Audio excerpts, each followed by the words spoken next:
I do anticipate that it will be a great meeting. I'm sure that's why everyone is here. My name is Samira. I am a member of the Socialist Workers' Party. I've helped put on this event this weekend. I'm also one of the national organisers for Stop to Racism, and I'm going to be chairing this session today. And this meeting is titled Race, Class and Resistance. And I don't think we can have two better people, experts really, to speak on this topic today. So today, I'm sure it hasn't failed anyone here, but we are joined by Gary Younge and Emma Dabiri.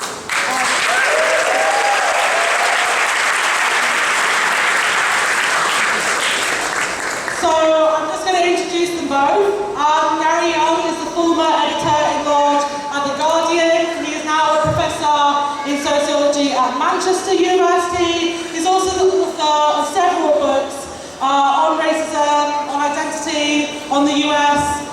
Some of them are here today and all available to purchase, obviously. And through all of his writing and his journalism, I think that Gary has always told the stories that really mattered, including covering Nelson Mandela's election campaign and victory. And he's always, I think, used his writing alongside commitment to the struggle against racism. So I will have a round of applause for Gary now.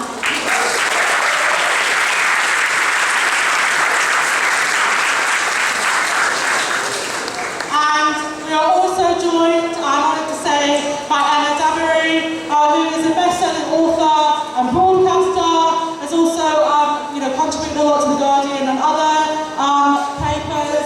And people who were here for the session before will have heard her speak in another conversation, so sorry that you're doing it again, but we will have the joy of hearing Emma speak again. And many people might know her from her book, What White People Can Do Next, which I think was a really invaluable contribution to the anti-racist movement, especially in the wake of Black Lives Matter. She has other books, including Don't Touch My Hair, and most recently, Disobedient Bodies, but we're really honoured to have Emma here with us today as well.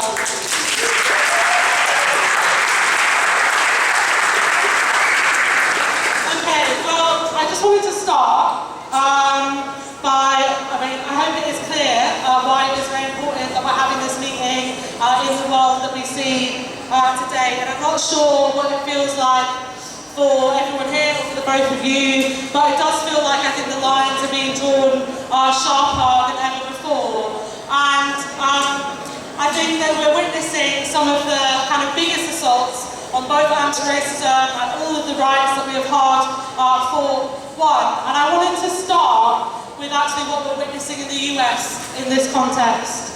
Because I think when you look at Trump, months into his election, you see the levels of racism and authoritarianism that are being embraced. You're really, I think, seeing Trump's rhetoric becoming this very terrifying reality. And I think this has created, obviously, huge fear, but also giving possibilities for huge resistance, and I'm sure we've all been inspired by the scenes in LA, for example. And my question to you both is really, as both writers that have engaged in US politics, and Gary has spent a lot of time there, and Emma, who I believe has also spent time there, and maybe I would ask you to draw on it, this was quite a long time ago. Okay, more recently as well. Okay, cool.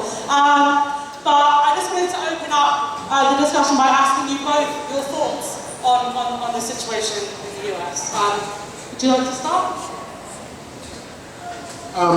So I think the first thing to recognise is that Trump didn't invent American racism. He's a product of it. He's obviously amplifying it, but that it was very, it's been evident for a long time. This is a country that was a slave state for several hundred years, an apartheid state for 100 years.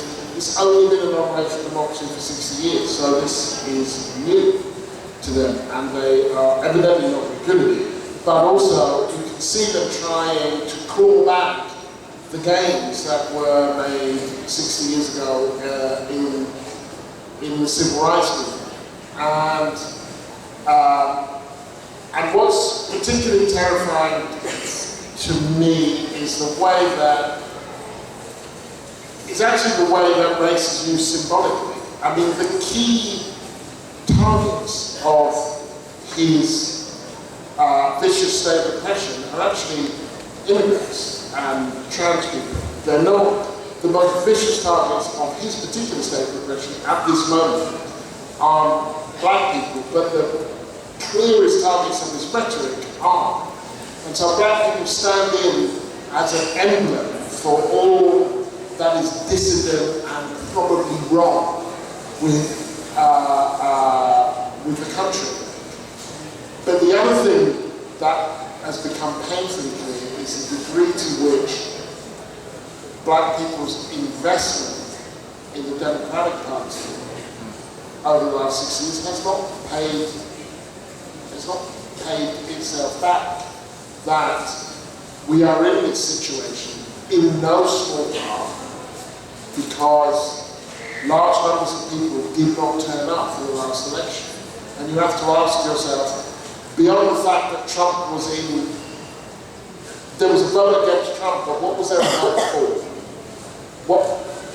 What were people, and I saw this in election after election, that black people were being told, all people were being told, vote for us because they're worse. It's like, well, you know, what do we get? The Democrats have taken black votes for granted. They've actually been incredibly dismissive of the needs of African Americans. And while there isn't another party at this stage to go to, there clearly needs to be a more sophisticated relationship between the African American population and the political system, the electoral system. The final thing I would say is, and this relates to Britain too, 5 years ago we saw huge numbers of people out in the streets. We saw a significant turning point, actually, in terms of the urgency with which people recognised African American pain, the repression of African Americans, and the fact that they weren't voiceless, but they were hearing their voice for the first time. African Americans in that moment cleared a lot of space, but they failed to build them. And this is a problem that we have had too. That they actually changed large people's minds, large numbers of people's minds about racism, and yet from the state there was more racism. And so that contradiction, how we don't just clear space, I mean, it's not like we've been beaten by ideas. We cleared space. Large numbers of people out. A significant moment in American political history, and 5 years later, here we are. And so we have to fathom what went wrong. What went wrong with all of those people that we brought out? What did we not get them to do? What did not stick? Why could we not hold them? Because that's going to be the basis of working out what we do next.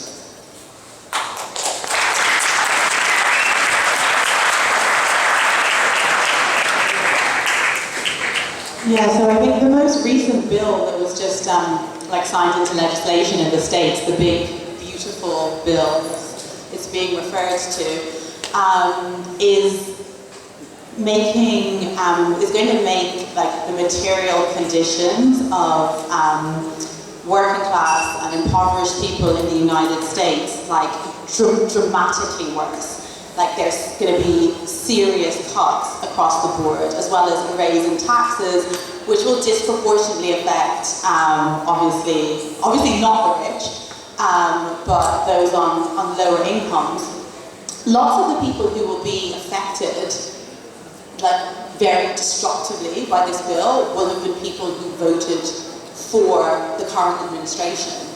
And I think it's really, it's so crucial that we understand how race, since its invention in its kind of modern articulation, or certainly the concept that we have of a black race and a white race, since its modern inception in the 1600s in the Americas, has been used as a super effective tool to get people to vote or to behave in ways that are actively against their own best interest. So the way that the current administration was able to win this election, which was in so many ways through mobilizing racist sentiment, was a way to get people, to get white people, and not just white people, even people that belong to minorities, to vote for an administration that will actively bring in policies that are detrimental to them. But the way that racism operates is in such a way that you can have these racial scapegoats who are perceived as being to blame for the ills of society. And so a racist administration like the Trump one can kind of shift the attention onto immigrants, onto black people, onto DEI, and kind of galvanize hatred against those groups and come to power on that ticket, and then behave in ways that are very, very destructive for the very people who voted them in the first place.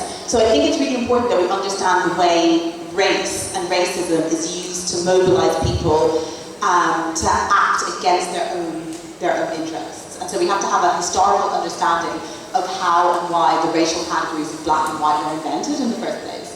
And I think that's been sorely lacking from a lot of the contemporary anti-racist discourse. We've said, yes, racism is bad, but we haven't really come to a popular understanding of why those racial categories were invented in the first place. And we seem to operate as though race is something that is just a natural, a thing that just happens to exist, rather than an ideological invention that was created in order to be able to manipulate people against acting in their best interests, really.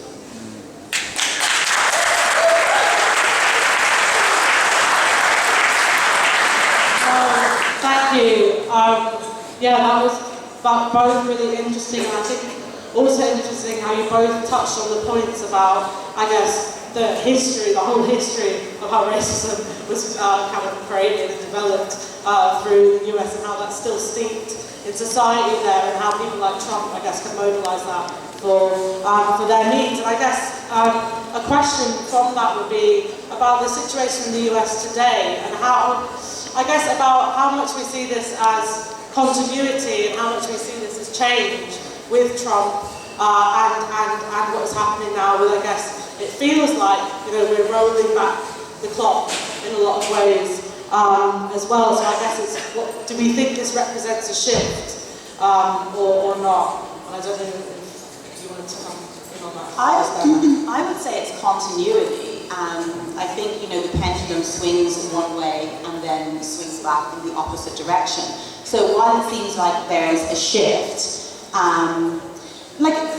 say 5 years ago, for instance, when I wrote What People Can Do Next, after the murder of George Floyd, and that kind of historic moment where we could see that there was kind of great change on the horizon, and I guess social justice and being kind of on the right side of history, and groups that had been historically marginalized seemed to be experiencing rights that had been kind of previously denied to them. But we could also see, it felt like we were on the precipice of great change, but I think most people, certainly I would imagine most people in this room, or most people with this kind of political allegiance, thought that the change was going to be a more socially just world, rather than one that is regressively oppressive and frighteningly authoritarian seeming. I had fears, I think, in the way specifically anti-racist narratives were being constructed and disseminated, that there was a real vulnerability, that the way those narratives operated was in such a way that they could be very easily hijacked and used in ways that would be counterproductive and would kind of bring about what we are actually seeing now. I feel like I hoped that wouldn't happen, and I wrote What People Can Do Next to kind of forewarn of the potential of that unless we kind of changed direction in how we framed our anti-racist narrative, and how we needed to kind of move from something that looked at racism as a kind of atomized single subject issue, and that we needed to kind of shift anti-racist politics to a broader liberatory politics that was kind of concerned with the, I guess, oppression, the ending of oppression of all people that kind of have diminished life opportunities because of the inequalities perpetuated by capitalism. And I feel the way we, organised our struggles in certain ways just had like a lot of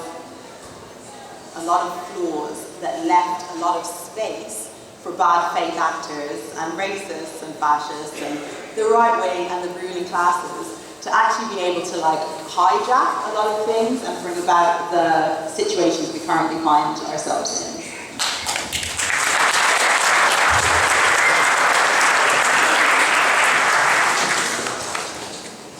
I think it's both a continuity and a shift, actually.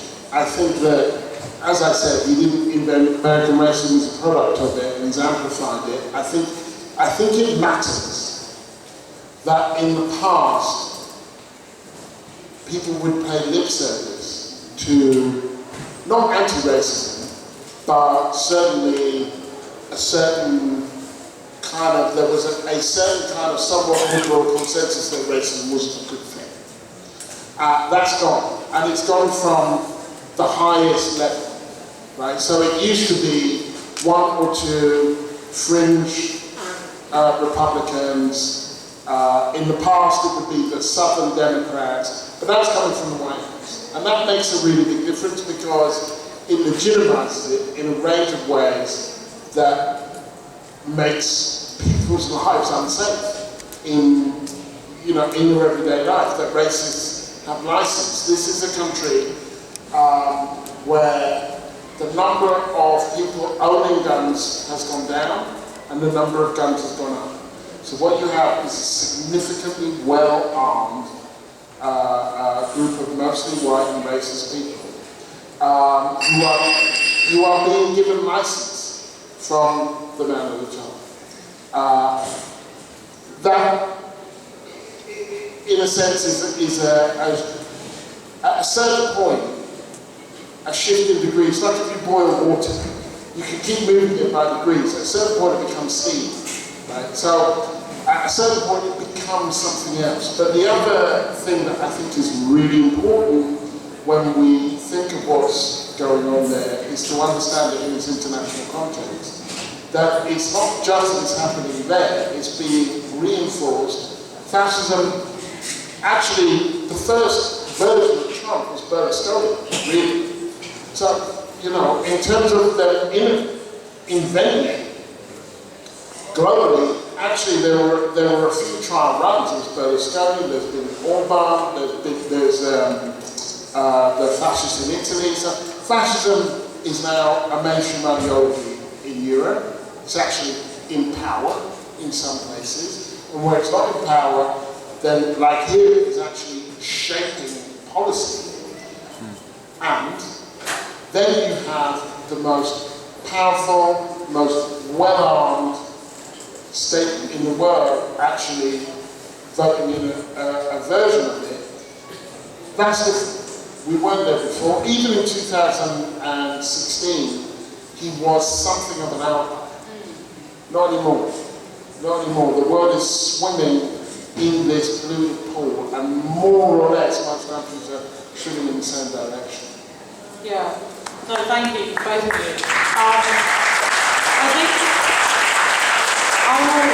think I want to return to some of what you raised about, I guess, the conflicting ideas about anti-racism. But I'm going to come to that because I'm going to continue, I guess, on a bit of what we were talking about then. I think it's interesting, Gary, how you raised the kind of, I guess, the license that Trump is giving to the racism as well that has given to people, and to think about it in the context of the kind of the scale of deportations, I think in particular, that Trump is promising who were the people, the force that he might turn to kind of carry those things out. You think about the volatility of the situation, releasing the fascists onto the streets and so on. But yeah, I think it's right as well. I want to continue about the kind of international situation and try and bring it back actually here to Britain, because I think what we've spoken about frames the picture in Britain, and I think particularly what is on people's minds is the rise of a party like Reform UK. I think something we haven't actually seen in British politics before to this success, or kind of insurgency, and this kind of version of right-wing populism that is quite new. But also, you know, kind of when we look at the US, we can see how that kind of Trumpism can become a reality in the form of people like Farage here as well. So I guess, in this context, I wanted to ask about what people thought, I guess your thoughts about that, maybe how we got here, but as well about the tasks for anti-racists today, based here.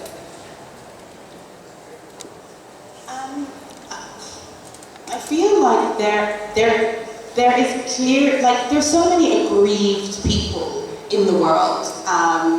There's so many aggrieved people in this country, in the United States, rightfully aggrieved people. You know, like the quality of life for most people is just like far lower than it needs to be, like really, really unnecessarily bad. And there's been a complete failure, because there's a desperate desire for change, and there's a desperate desire that people have, rightfully, to want their lives to be different and to be better. There's been a complete failure. Okay, so the thing that really, one of the many things that really like gets my goat is this conflation of liberals and the left. You know, when people talk about liberals and the left as though they're the same thing. There is no organised left in this country or in the United States. So we have these like liberal politics that have completely failed in any way to offer people any change or improvement in the material conditions of their life. Basically, it's clearly just like rife with hypocrisy and I guess disinterest and contempt for the average person. Then you have these right-wing charlatans, who I think to many of us are clearly charlatans, but to others do seem to offer the only promise of change. So they're just very easily able to sweep up all of this grievance. And I feel the anti-racist narratives that were dominant in the last few years were not radical, they were liberal. And they proposed and enforced, actually, a form of identity politics that I think in many ways played into the hands of these right-wing charlatans. So in many ways, I actually think those narratives that centered the idea of, I guess, like white privilege and a certain type of identity politics, very neoliberal, individualistic identity politics, have in many ways softened the terrain for these right-wing forces who promise change to actually experience, or to actually be having these kind of wins and gains that they've been having. Yeah, I mean, I agree with them. The people who we've been offered, and have been offered to us, and we saw that because when Corbyn took over the Labour Party, they were like, well, no, you can't have that. Yeah. Like, they made that really clear. So the people who've been offered to us don't have anything to offer. And in that moment, then people, some people think, well, what is going to change my life? What is going to make a difference? And they look at what's on offer. And some of them will go for this, for these awful people and their awful politics. And I always get a bit squeamish when people, when identity politics comes up, just because, and Emma was writing like a certain kind of identity politics. Absolutely. Yeah. Because there is identity in politics. We all come to politics with something. And it would be crazy to think that we didn't, and that, you know, you could dismiss the suffragettes or Malcolm X or Martin Luther King or any of those people as being identity politics, if you wanted. They organised around their identity, but they did it to politicise that identity to leverage it and to make connections with other people, which is the point. Identity is a terrible place to finish, but it's the only place to start. We come to politics with something, and that actually the kind of most vicious practitioners of identity politics have been the right. When Trump organises to give refugee status to Afrikaners, what is that? It's not African. And honestly, if you can't make it into Africa as a white Afrikaner, you've got no fucking hope. You could give it every way.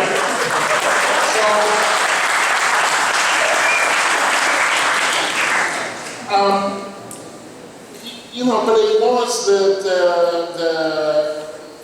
well, if we look at our government and the kind of narratives of reform come out of, which are about they're freezing your granny.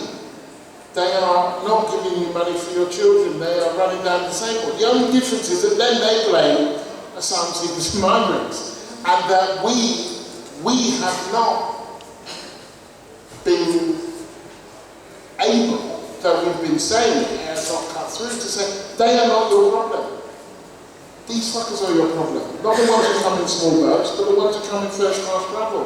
They run up your hours, they drive down your wages, they defund your schools and your hospitals and so on, and then they run off with the profits. They've been doing it for years. It's one of the reasons why we're in the situation we are. It's because nobody paid for the 2008 crisis. They crushed the economy, we bailed them out, and then they blame bloody Syrian refugees.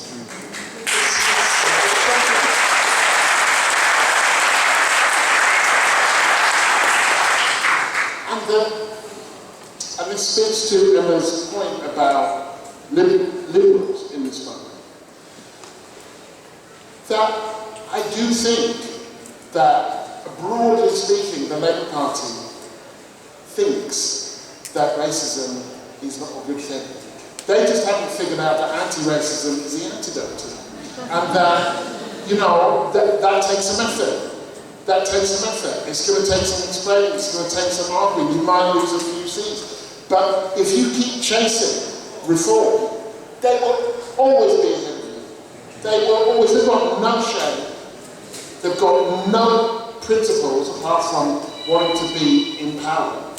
And as Emma said, they are charlatans. And so the inability, and I don't expect Keir Starmer to say what I would say, but there is a form of words out there that says NHS was built by immigrants, actually. We're not strangers.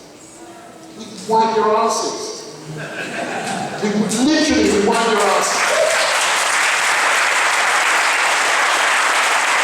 Immigrants wipe your asses, they clean your houses, they do your pap smears and your colon tests and all of that. We know more about you than we would like to know, frankly.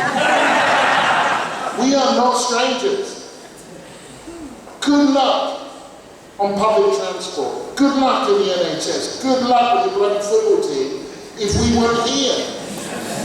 And so there is an easy narrative to describe a certain kind of business which frankly, I think people are waiting to hear, but that and like I said, it's not necessarily what I would say, it's not a socialist narrative, but it is one that roots where we are now in our history, in our colonial history, in our migratory history, that explains that actually there were way more Polish people who came to this country than people from the Caribbean.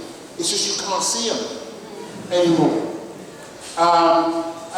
That explains our history in a way that makes sense, but they don't want to do it because they're too scared. And that means that we have to do it, but we are small, so we are going to have to do it loudly, and we're going to have to do it bravely, because they're cowards. They're cowards, and they would rather follow the bully than take on the bully.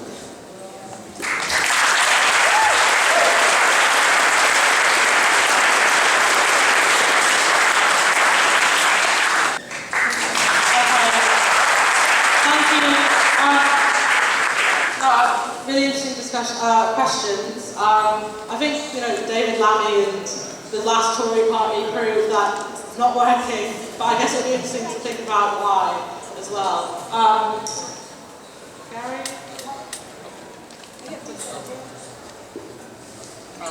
So there are a few things there. I mean, the first thing is we have to get our terms right, really. So Barack Obama, he wasn't left-wing. Labour, they weren't left-wing. That was the thing. That's what I was saying, the left and the liberal. And so we have to be clear. They were never for us. And myself and lots of other people in this room, this is about me, absolutely campaigned against the Labour government and all the things that it did in terms of Iraq and foreign policy and so on. People were weirder with Barack Obama. And there was, and this speaks to some of your question and the last question, which was that we were insufficiently rigorous when Obama came in, and then we paid for that later, that we couldn't distinguish between the symbolic and the substantial. Now, symbolic is important, right? I think it's important, but it shouldn't be mistaken for substance. And that Obama was symbolically important in a country that so recently had been so racist that the election of a black person and the kind of the communities that cohered around him, and I was there for it, was significant, and it gave a sense of the potential, But Obama could not, given the institutions that he was investing in, given the program that he pursued, which wasn't that different to Hillary Clinton's program, he could not deliver. He actually, none of these people were intended to deliver for us. And so once we had said, well, he's black, so that's okay, which I don't think people in this room said, but it was said, then that laid the groundwork for saying, well, if it's okay for Barack Obama, why isn't it okay for Rishi Sunak? Why isn't it okay for Kenny Baker or Priti Patel? And the fact is, when it comes to DEI, that it's the system that's racist. The individuals, you can have any colour hand operating the levers of that system, so long as they do the work of that system. And so we had, I interviewed Angela Davis, and she talked about a form of diversity as a difference that makes no difference, and a change that brings no change, where you don't have equal opportunities, but fellow opportunities. You change the colour of the people, but you don't change the system. There is no asylum seeker sitting on a plane, strapped to their seat, about to be sent back to a war zone, saying, well, at least it was an Asian woman who did it. That's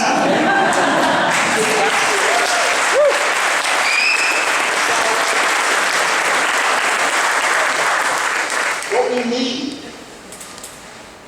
is more representation that represents our interests. Now, that means also that the left has work to do, the left, not liberals, the left has work to do in terms of combating racism within its own ranks. It does. That there's a reason why there have been limited numbers of people that have risen through the left. That racism does not stop at the borders of some meaning. It infects everything that we do. And so, even on the left, forget the liberals, we have to be careful, but if the left is truly going to be the left, then black and brown representation will come through the left. And it will come through the left, not just representing itself, but representing a set of interests which are relevant to our community. So that to me is the difference. And to be fair, Barack Obama never said he was going to do that. He never said he was going to do that. Insofar as, I mean, he was a victim of ridiculously high expectations. Sorry? He said he wasn't about to bomb Iran. He said it. Who? Barack Obama. Yeah, I'm saying he never said he was going to be for us. He never said he was going to be for us. And so then we have to ask ourselves why we were so surprised when he turned out to do an awful lot of things that he said he was going to do. what were we not hearing?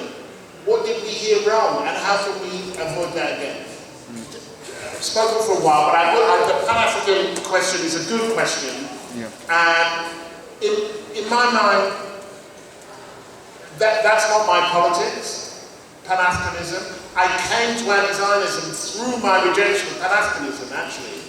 Is that, like, if I don't want it for myself, I don't want it for other people. That I want to live and I want to fight wherever I want to live and fight. I don't feel the need to, well, everything you said about representation tells us, right, that skin folk are always kinfolk. And so the idea of organising around race, I'm only interested in race insofar as it leverages us to some kind of fuller liberation. But I don't consider Pan-Africanists necessarily my enemy. There are a range of struggles in which I can imagine being involved. Sorry for this.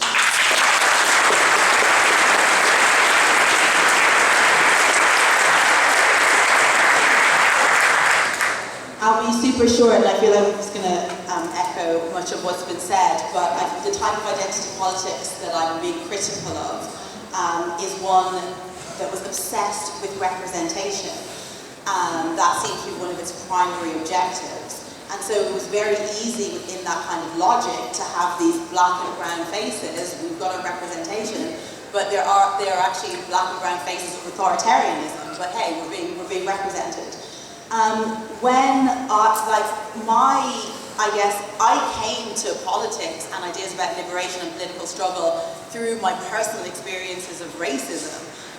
So I am not disregarding identity politics. I feel like my politics is actually also very rooted in the black radical tradition. But most of the activists, intellectuals, thinkers that have really inspired me have been black. Again, rooted in this black radical tradition rather than this kind of liberal identity, representation, obsessed logic.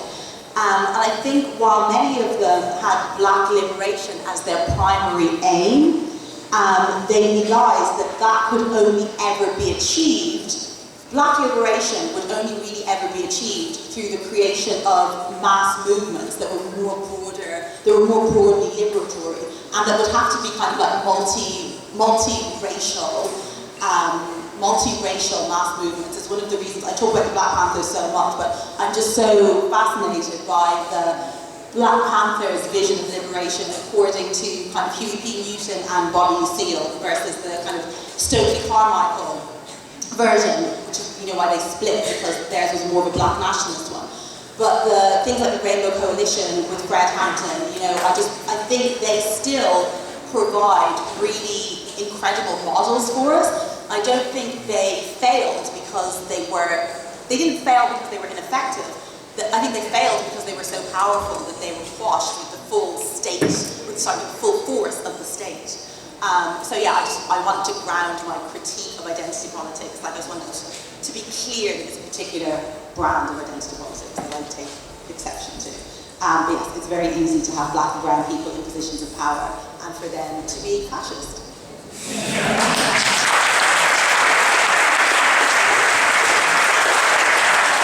Thank you.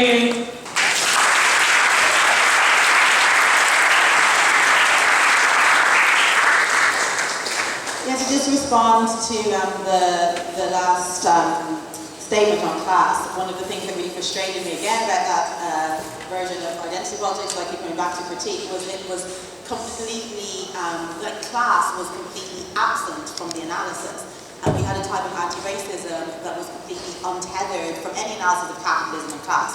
And so I wrote What White People Can Do Next to try and show the inherent interconnectivity of racism and class and the invention of capitalism.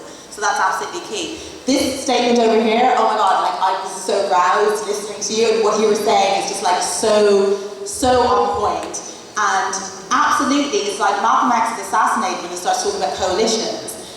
Martin Luther King is assassinated at when he's speaking at the sanitary workers convention. So he's trying to organize like the Poor People's Campaign for like a universal basic income.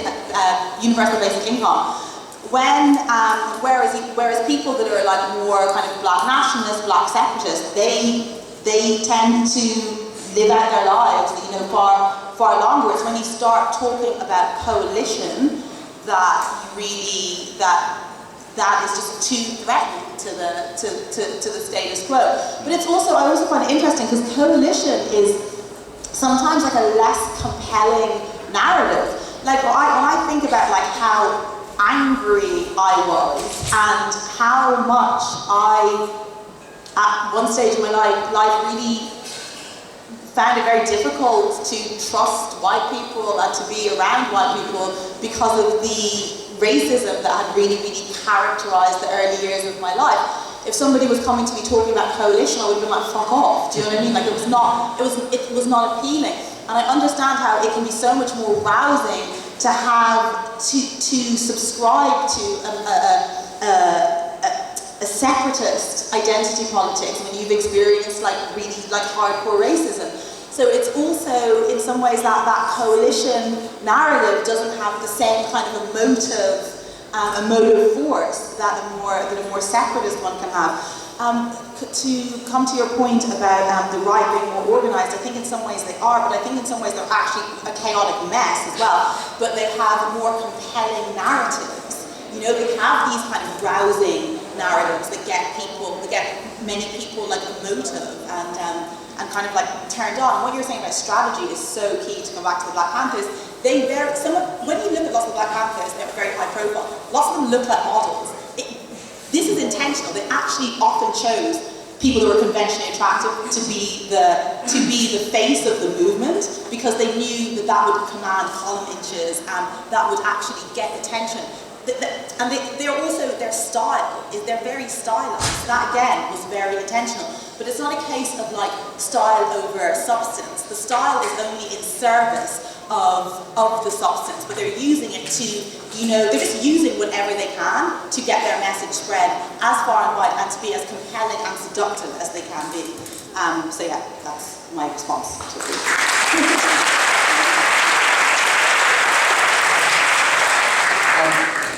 I think that we have already had a multiracial coalition. That was Black Lives Matter.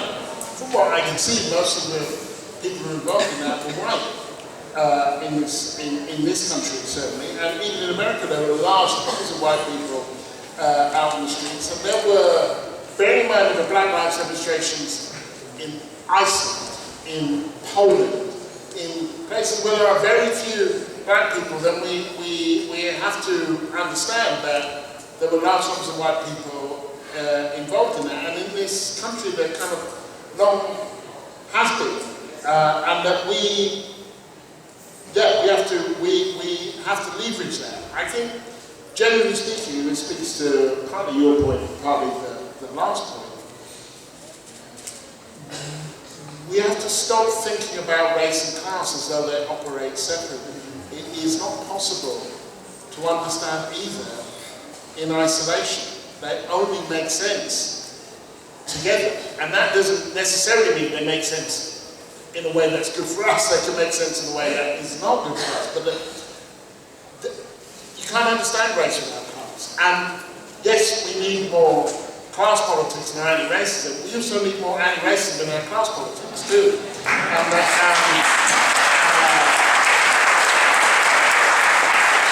And it's actually only when we understand that those two things are intimately and inevitably connected that we can start making progress. Because it's going to be a really tough, we're in a tight spot. Fascism is knocking on the door. And if we go out, and the first time that somebody sees us is for us to say, by the way, you're a racist, don't expect them to listen to us. But if we're standing alongside them when their factory's closing or when their pimp is being taken away, if we are there in those moments when their schools are being closed, then we earn the right to a hearing. And those are the moments of intervention in those struggles. It is very easy for us to say, well, you're wrong. And now what I'm not saying is just walk over the road in Southport and have a nice chat with the person who's trying to burn down the asylum seekers hostel. there are moments when these people have to be confronted, sometimes physically, and then they have to be taken on. But as a political project, we have to believe that these people can be won over. And they're not going to be won over by us telling them that they are the kind of following the ideological descendants of the Nazis, even if you think that they are. They are going to, sorry? Or that they're privileged, even if there is a way in which they are privileged. That we have to kind of, we have to have an offer. And we have to be there in those moments where they are fighting. And I don't think that's too, I don't think that's too big an ask. I would say, I mean, I wasn't there for Mandani's victory, and I was a US correspondent for 12 years in the Guardian, and one of the things that I learned was that the surround sound really matters. So people here were much more excited about Obama for much longer than Americans were. People here were much more surprised about Donald Trump's victory than Americans were. My reading of Mandani's victory wasn't that what he did was shallow, or his appeal was shallow, but that it was clear and direct, and that his appeal was material around rent and childcare and things like that, but that he did not shy away from any of the identity stuff at all. And that, as well as being a good candidate in a range of ways, and being very clear, and being very intelligent and so on, he was also sustained by large movements, anti-racist movements, pro-Palestinian movements that had been toiling away, that made his candidacy possible. And so he was a product of a series of movements. He's not someone who has run to the head of it and is now kind of retroactively, as kind of Corbyn had to do in a way. He wasn't a product of movement. He actually tried to create a movement after he'd been elected leader of Labour Party, which was a very difficult and ultimately doomed thing to do. The last thing I would say, which relates to the second speaker talking about these people being tools of the right, the David Lammys, the Priti Patels.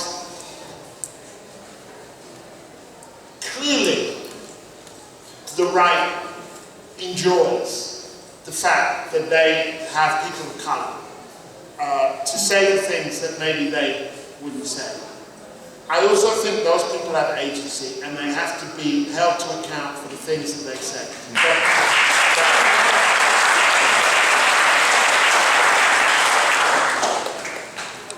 White people don't have a monopoly on bigotry, on xenophobia, on discrimination of any kind. And those are people, to make that work, need power. And when they have power, that is how they use it. And that's on them. I don't want to be, make out like they were put there because it would be better coming from them. I think that is who they are. And frankly, I think they have the right to be as disgusting as any white person. I think it's unfortunate that they have taken that right on. But I do think any black person here has family.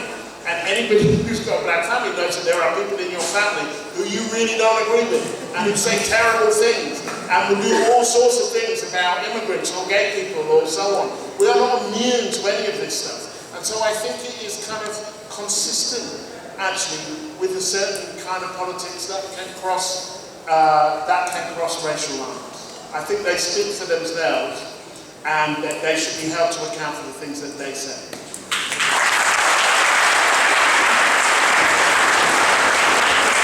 And just to add to that really quickly, of course there are whole classes of people in global south countries who are the same race as everybody else in the country, who are oppressive in those countries. You know, Frantz Fanon, obviously in Direction of the Earth, warned that when independence was achieved in one of these colonized countries, that there would just be a class of native people that would rise up and reproduce the same logic as the exiting Europeans. And so we still have all of these we still have that whole class of people. Just the assumption that somebody is not going to be kind of protecting the interests of the billionaire class, which they might belong to because they are African or Asian, is again a form of racism. It's again this assumption that like black people are just these one-dimensional entities, you know, and of course there's the whole broad spectrum of objectives and class interests that exist in non-white people as that exist amongst white people.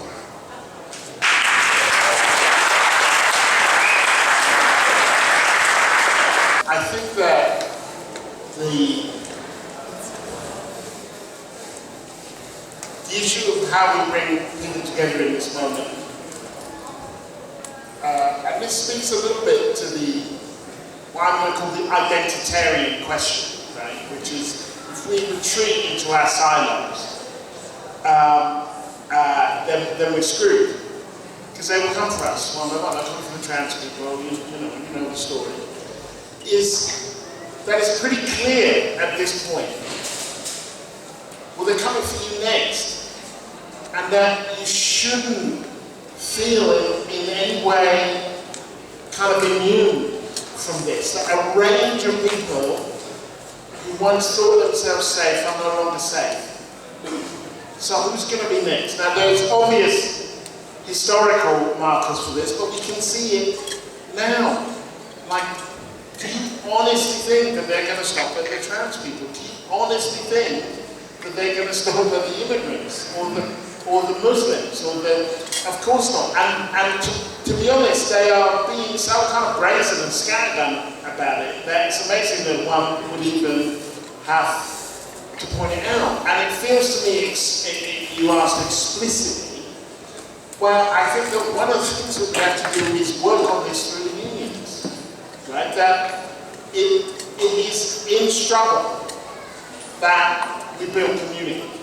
It's in struggle that you eat halal and you eat kosher becomes an issue of culture, not an issue of politics. That I was recently involved in a struggle around my daughter's school, which was closed. And that brought together a range of people who I met at the school gate but didn't particularly know. And we are still a community. We still have the WhatsApp group, other schools were closed. And we organised around those closures too. And I don't want to fetishize unions in this, because sometimes the union movement might be weak in some areas, or whatever, but it is in the struggle that we actually make these connections. We can pronounce them, we can announce them, we can declare them. I remember reading recently, I think in like 1952, Walter Ulbricht in the inner East Germany just declared that racism was finished. Right, that's it, you ain't going to talk about it. It's not how it works. Right, you have to fight for these things. And so, in moments like this, we come together and say, well, this and this and this should happen and this should happen. But it's actually in the doing of it, not in the saying of it, that these things become real. And I feel that they have made it actually pretty easy for us in that sense, because it feels fairly clear, and they aren't just picking people off or groups off one by one. They're emphasising different groups, and they are doing different things to different groups. But then that also has to do with political education. And one of the things I think about with this is the merry-go-round that we've been on in terms of migration in small boats and so on. Which is, well, who's coming in small boats? Overwhelmingly, people from Afghanistan and Syria, the largest number. Well, why are they living there? These are places that we bombed. That's why. Or that we have destabilized, by and large. So what they're doing, they're trying to stop immigration. They're also up in the military budget.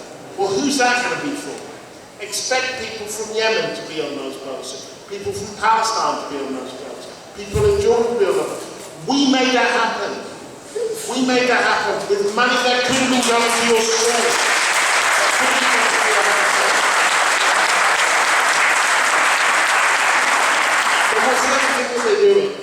when they are hiking up military spending.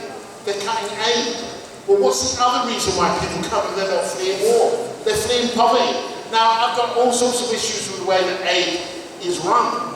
But the fact is, and I don't want to emphasize this overly, because I don't want to leave racists off the hook, but large numbers of people who come to the West don't come because they want to, they come because they have to. They come because climate change is wrecking where they live, not their fault, or they come because they are poor, because they live in a system where, first of all, you have colonialism steal their land and their labour, and then leave them with nothing. And now you have an international system that operates according to the golden rule, and that's that those that have the gold make the rules, and they're making rules that are impoverishing poor countries. And so there is a story that we can tell that explains why we are here, and explains why we also are not getting the things that we want. That the money for your hospital, the money for your school is now going to be spent on weapons that are going to be used to bomb places that will make sure that the immigrants keep, that immigration keeps going at a rate that it should and never should. And I really want to be careful when I say that, because I don't want to be in a situation as the British Communist Party were in the 50s, where they said, well, the issue with racism is really that we should develop the colonies, and thereby sidestepping. It's true, they should have been developing the colonies. They should have been decolonising. But then sidestepping the issue of racism here. But it's also true that large numbers, most of the people who are on the move, don't want to be on the move. They come in looking for opportunity, because opportunities are when they look for them. Yeah. And so there is a story that we can tell that explains why we are where we are, I think. And I don't think it's a complicated story. I don't think it's a shallow story, but I don't think it's complicated. And I think that that story ends with the fact that don't think that when they've come for the asylum seekers, they're not going to come for you. That history, there is nothing about these people that suggests that it's true. And actually they're doing it in real time. I don't think that this is beyond us to make those arguments.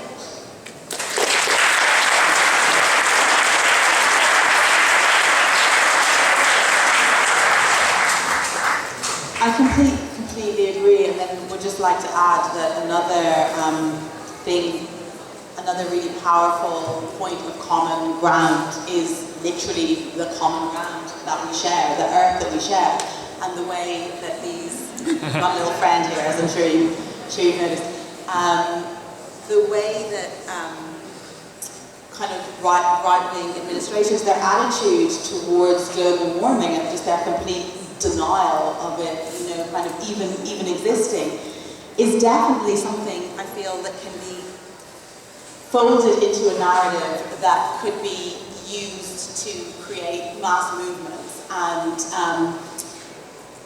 the existence of very strong common interests amongst all of us across kind of like racial divides, certainly. So yeah, I would really want to see the environmental justice being included in all of this.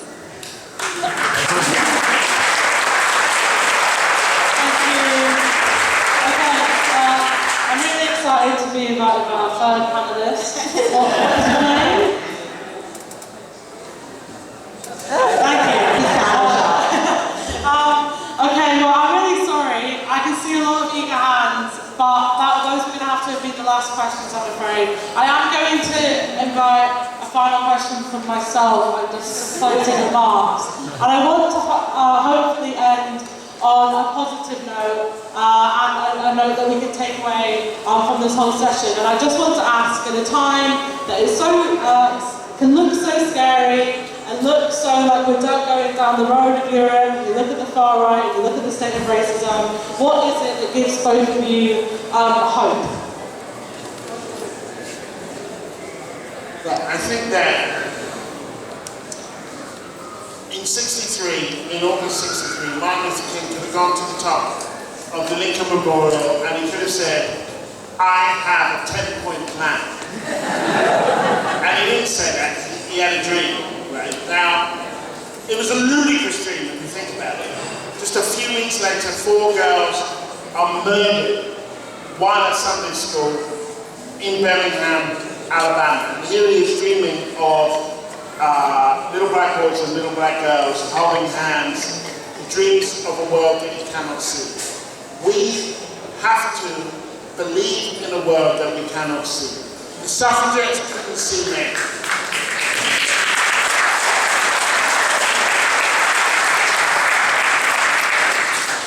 Martin Luther King couldn't see now. That an awful lot of things that I want to see, I won't see in my lifetime.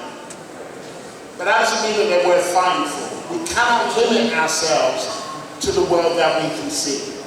We have to have a sense of where we want to go, of the world that we want to create. And then we have to fight for it. And that's what gives me hope. Because all around me, I see a range of people who aren't doing struggle, who haven't given up, who are fighting. They're fighting in their corners in Birmingham and the bin strike, or in LA, or in New York. They are fighting for a world that they cannot see, but they know must come. It's easier to imagine the end of the world for many people than the end of capitalism. Yeah. We can't have that. And so we have to build a vision of the world that we want. And then we have to go out and we have to work for it. People are actively doing that as we speak. And we need to join them and support them in that. And be aware that, no, that thing is not going to happen tomorrow. It's not necessarily practical, but it's necessary. And on the basis that it's necessary, we will fight for it.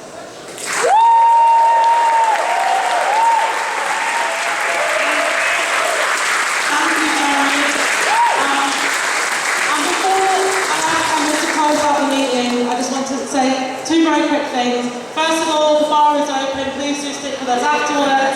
Second of all, these are two brilliant authors, and I'm sure what you've heard today have made you want to purchase their books, and you can do just at the stall over here. But without further ado, thank you, Gary, and I want to invite you to close the room. Just very quickly, I see everyone's leaving. Yeah, I think the level of resistance that I see to the forms of oppression that seem kind of insurmountable sometimes in this moment. But I also think of the art that has been created in very heightened and straightened times in the past, and how that just speaks to the enduring kind of human spirit to resist oppression. And I honestly feel like this huge thirst for change is so tangible amongst so many people. The key, I feel, is what's really crucial is for us to just be able to organize effectively, to be able to harness and coalesce all of that energy, but also to pour all of our creative forces and energy into creating, I think so much of it is about storytelling, creating compelling and seductive stories and narratives with which we can really bring on board all of the billions of aggrieved people that exist, so that we can create, mass movements that are so huge that our demands can't be ignored. So that's what I would say. Thank you.